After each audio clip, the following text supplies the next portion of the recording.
नबी पाक सल्लल्लाहु अलैहि वसल्लम की बारगाह में एक शख्स ने कहा, हुजूर मैंने सफ़र पे जाना है तो मुझे एक ऊँट चाहिए, वापस आके लौटा दूंगा। तो हुजूर मुस्कुराए, फरमाए इसको ना ऊँट का बच्चा दे दो, इसे ऊँटनी का बच्चा दे दो, वापस आके वापस कर देगा। तो वो सहाबी कहने लगे, हुजूर मैंने बड़ी दूर जाना है, ऊँटनी का बच्चा मैं क्या करूँगा। फरमाया नहीं भाई, इसे ऊँटनी का बच्चा दे दो। हुजूर बड़ी दूर जाना है, ऊँटनी का बच्चा।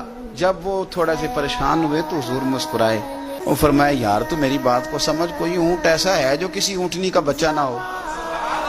हाँ, ऊँट ही किसी ऊँटनी का बच्चा होता है तो तुझे पूरा बड़ा ऊँट देंगे, पर होगा तो ऊँटनी का बच्चा ही ना। एक बूढ़ी औरत आई, उसने कहा, या रसूल अल्लाह सल्लल्लाहु अलैहि वसल्लम मेरे लिए दुआ कर दे, अल्लाह मुझे जन्नत दे। तो हुजूर मुस्कुरा के फरमाने लगे, बूढ़ियां तो जन्नत में जाएंगी नहीं। वो रोने लग गई, परेशान हो गई, हुजूर बूढ़ियां नहीं जाएंगी। तो हुजूर फरमाने लगे, तो बिला वजह परेशान हो गई है, सारी बूढ़ियों को अल्लाह जवान करके जन्नत में दाखिल करेगा।